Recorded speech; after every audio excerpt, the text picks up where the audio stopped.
Hello, leavers and believers. Welcome back to part 2 of the money trail on leaving Hillsong. My name's Tanya, and I am so happy that you have decided to join us and be a part of this conversation. It's a full-on part 2 today. I want to do a quick shout out to Sweden. I've had so many beautiful messages from the Swedish people, and so I want to say thank you, and thank you to Lynette for reasons that she knows, and thank you all for your ongoing support. America, we've had a little rearrangement. So we've got California at number 1 for April, and then Texas, Tennessee, Colorado, and New York has made it into the top 5. Thank you so much for your support, you guys.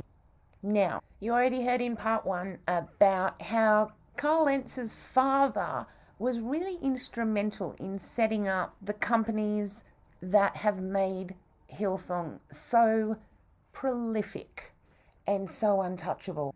Barry Bowen from the Trinity Foundation talked about revenue disclosure or lack thereof, and we got up to where the wealth lies in properties. So today we're going to talk about how the Pope, as Barry describes him, Brian Houston, set up his boards. We're going to look at all kinds of board structures that help prop up these organizations and interlocking boards.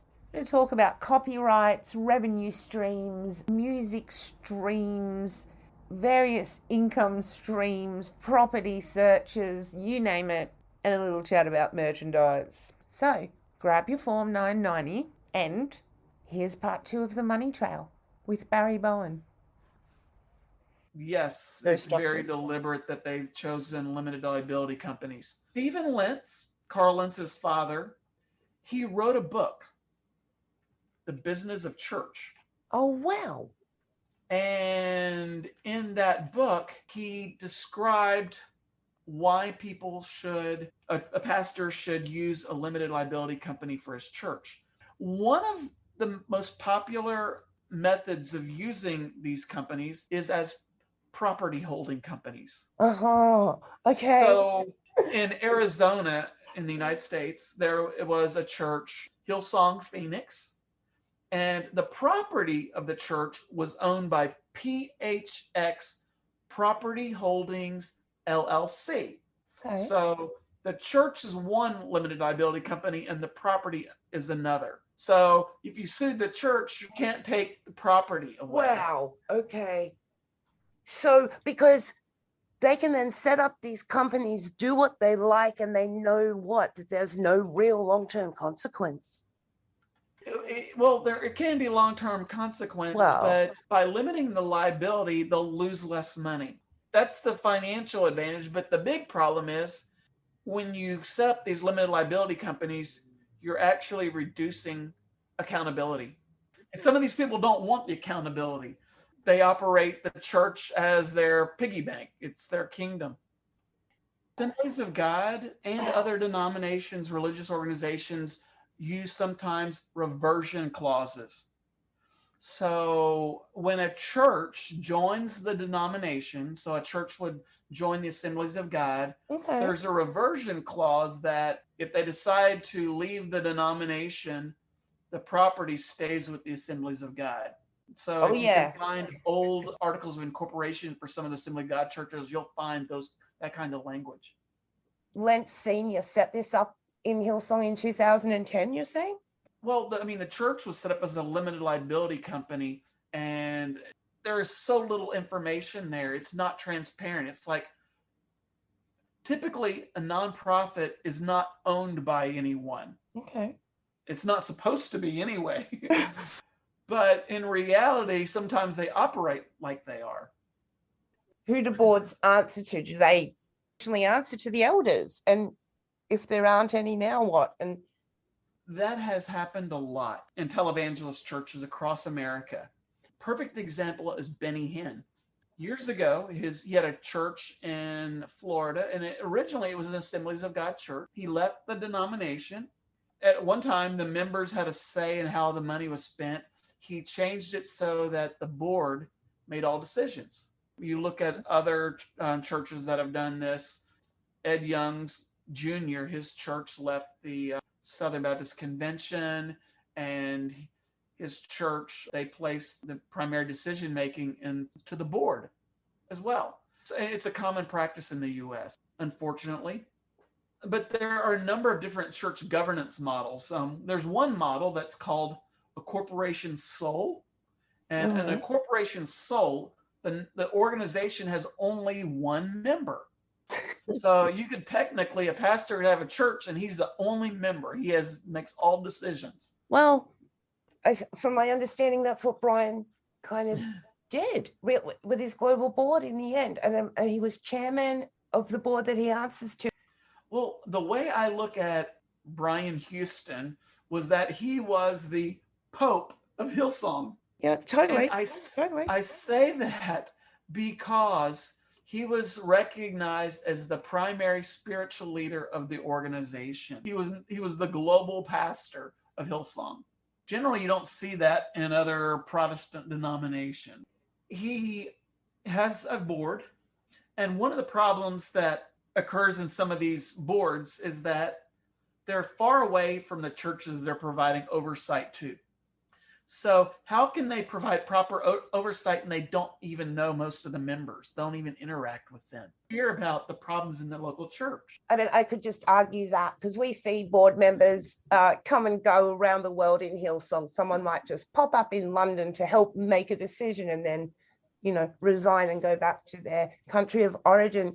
I mean, is it unreasonable to expect board members to be local, given that people are traveling more and working from home and using internet and that kind of thing? In some churches, and I'm not saying this is Hillsong, but in some churches, they have what's called interlocking boards. And so a pastor will invite another pastor friend to be on his board. You be on my board, I'll be on yours. Mm-hmm. So these are called interlocking boards. And will they really offer oversight to the other pastor? There are reasons you want to have the right people on your board of directors. You want people that'll ask tough questions. You're going to want people that want to have a deep understanding of the organization. You're going to want people that have high moral standards. For some organizations, this is often in business organizations, you want people on the board of a corporation that can help with creating business ties to other organizations. Okay. And sometimes in a nonprofit, it's a networking role. They have lots of contacts. So we want to use their contacts to help grow our organization. So you'll see a person put on a board for that reason. Board members at these not-for-profits and LLCs being paid directors' fees to do this? I would assume they are. In the United States, churches are exempt from filing what's called a Form 990.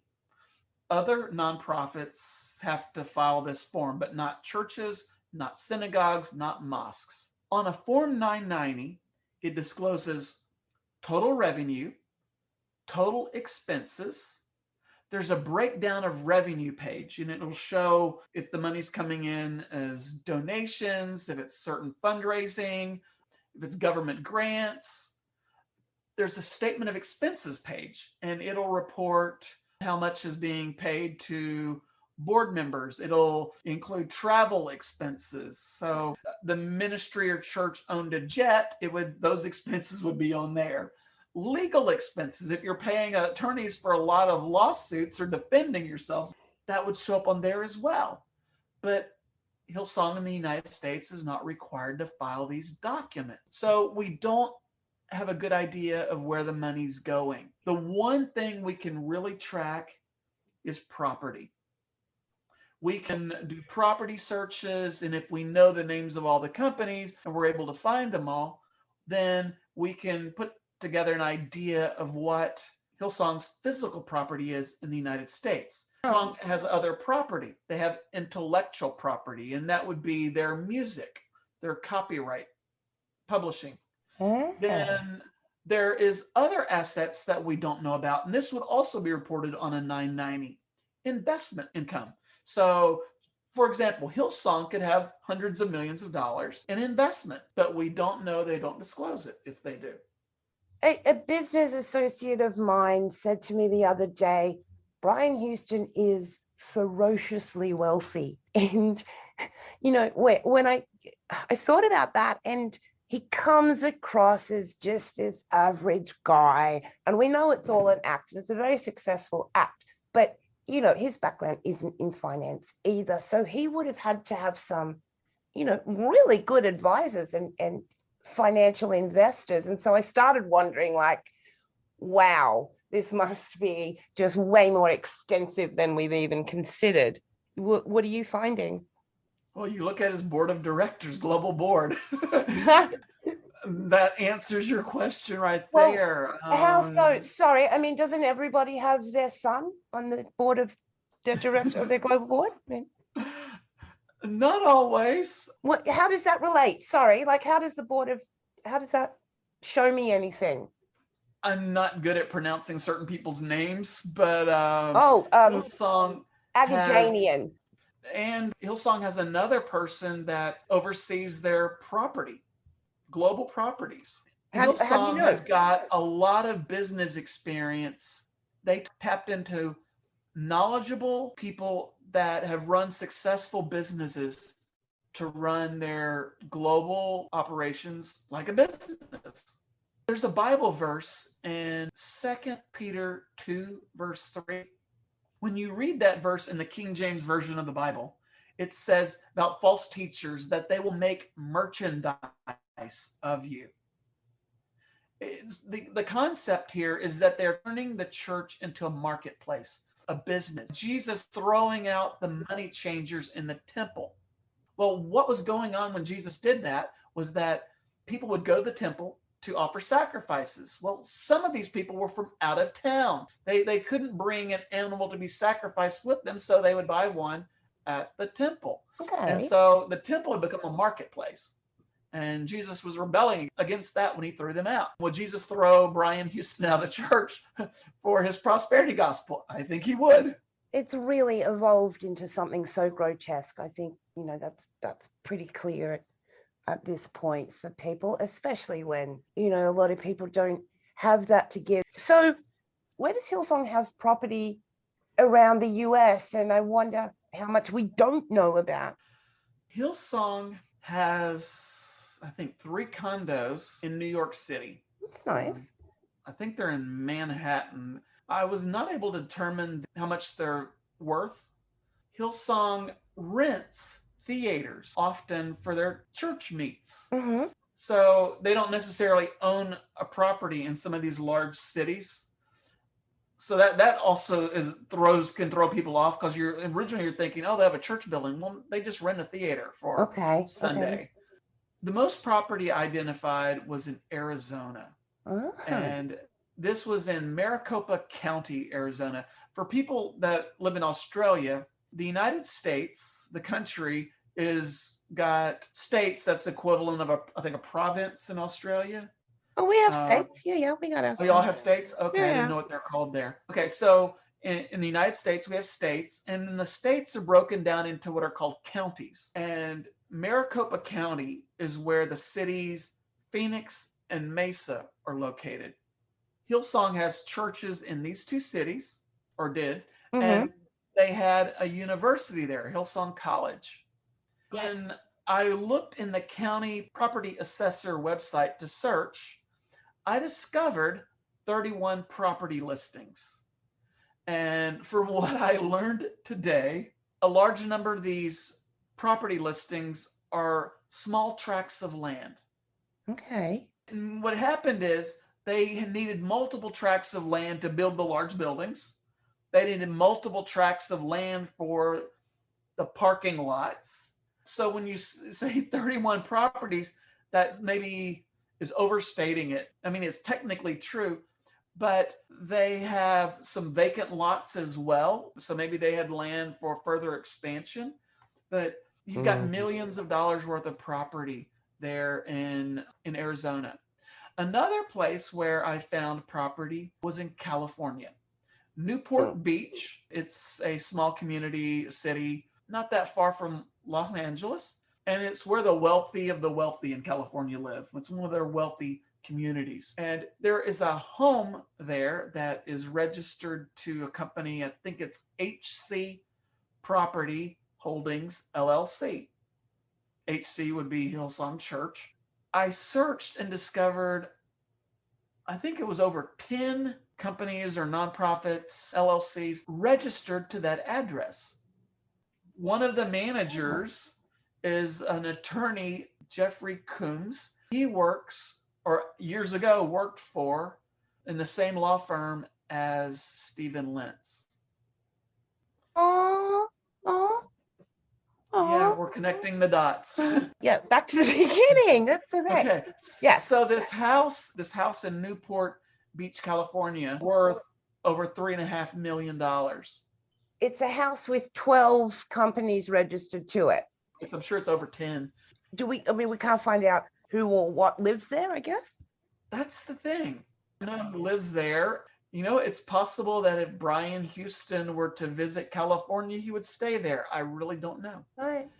With 12 businesses. I wonder where he fits his bed. I'm sure social media will help us eventually. Hillsong created their own TV channel. They partnership with TBN, Trinity Broadcasting Network, which is the largest religious TV network in the world. And in the United States, they were on a number of cable systems, and because of the scandals, and I guess drop off in donations or whatever, they're no longer have a channel through TBN in the United States. They do have an online presence. You can watch the Hillsong channel online, but it looks like they may have had a studio in California. Again, you're not that far from Hollywood, where a lot of movies are made. Right. Also, Hillsong markets themselves to celebrities. And a number of celebrities live in California. That gave them access to them. So that sounds like it's ongoing then. It sounds like, there's so much more going on. So not everybody knew that Terry Christ is running Vegas as well as Phoenix, and that Hillsong Phoenix is registered in Texas and Arizona.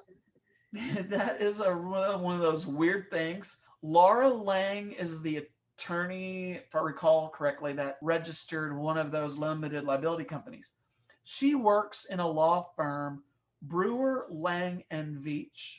Brewer, that is Dennis Brewer and Jr. His dad, Dennis Sr., died, I think, a couple of years ago. But Dennis Sr., Brewer Sr., he represented a bunch of televangelists. In fact, both do have. Laura Lange, I think she represents other religious clients as well. When you're a mega church or a religious media organization and you need a specialized legal advice, this is one of the law firms that you would go to. And they have done work for Hillsong. And Texas is a state that does not have a state income tax. Some of the other states have income taxes. I don't know if sometimes they'd register in Texas to avoid taxes. Maybe it's a possibility. I really don't know.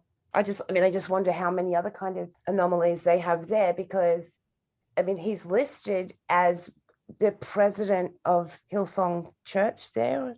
So it looks like he hasn't moved. He's resigned as global pastor, but he hasn't actually resigned from Hillsong. What happens is sometimes a board will make a board change. Person leaves the board, but they do not file the proper paperwork notifying the state of the change. So sometimes the records online are not current. Okay, yeah, that could be a thing. Typically in a company, they will have what's called a registered agent. A registered agent, that is a contact person. For example, the government must contact somebody because of litigation, a lawsuit, or investigation, things like that. They would contact the registered agent. So often it's an attorney for the organization. Not always. It can be an accountant. It can be an employee of the organization. Okay. And I think Laura Lange was a registered agent for one of these, or maybe more than one of the organizations. How did Hillsong become such a dominant brand and so wealthy when there are so many other competitors in that market? One of their big successes was their worship music.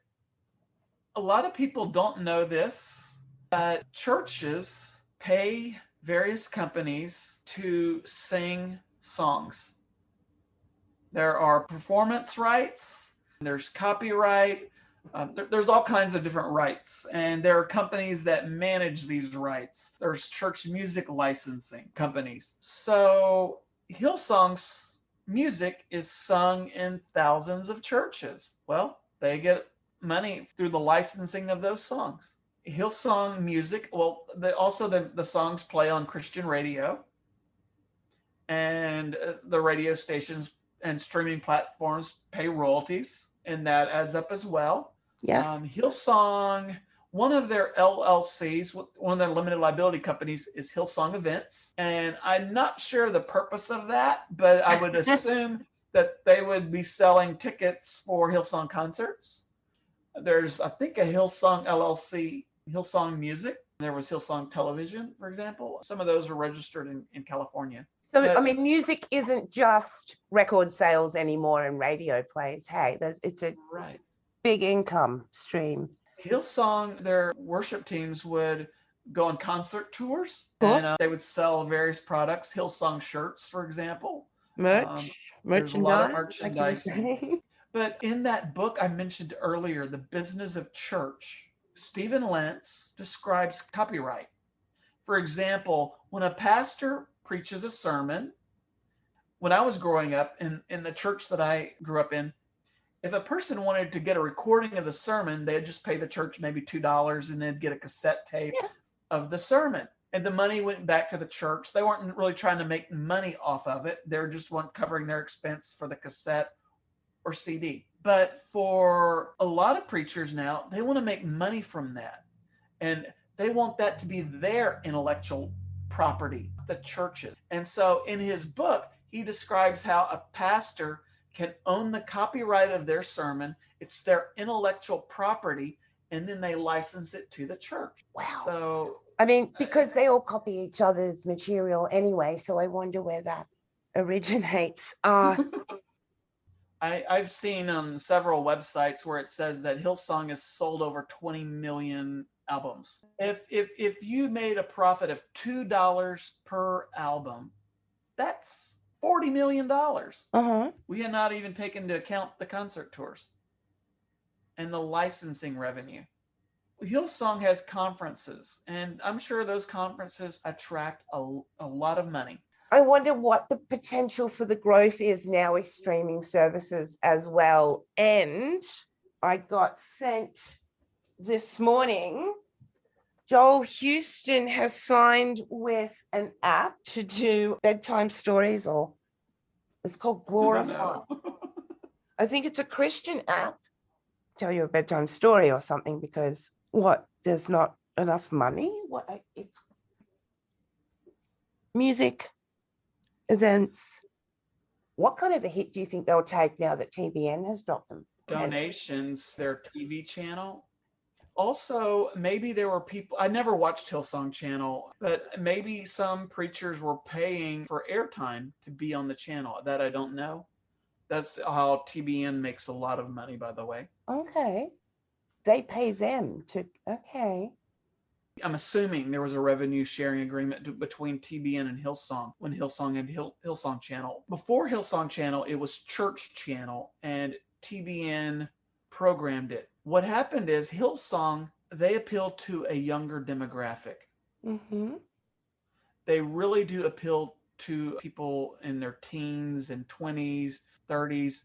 And this is a coveted demographic. Generally, religious broadcasting appeals to an older demographic, and TBN knows that. And so this was a way of broadening their appeal. Australian Channel 10 has stopped airing Hillsong TV. And I naively assumed that they were kind of, that it was the network that was saying, we don't want these people anymore. But it turns out Hillsong requested, which now that you're saying this sounds like Hillsong won't be paying that money to them anymore.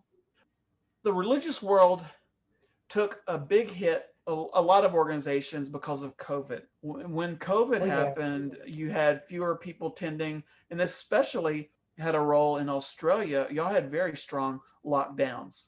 But in the United States, I mean, there were some cities a lot more locked down than others. The church I attend, it for a number of months, I did church by Zoom, not actually Zoom app, but it was streamed online on their website. So attendance was really dropped. I mean, for a number of weeks, it would just be the worship team and the pastor. A couple of weeks, it was just broadcast from his home. But by doing that, people not attending, a lot of people don't give in person financially. So in the church world, and because of the way the internet is going, a lot of churches are encouraging their members to give online. There are apps or websites where you can set for recurring donation. So you can give a donation once a month without even thinking about it anymore. Years ago, it was popular for churches to have church envelopes.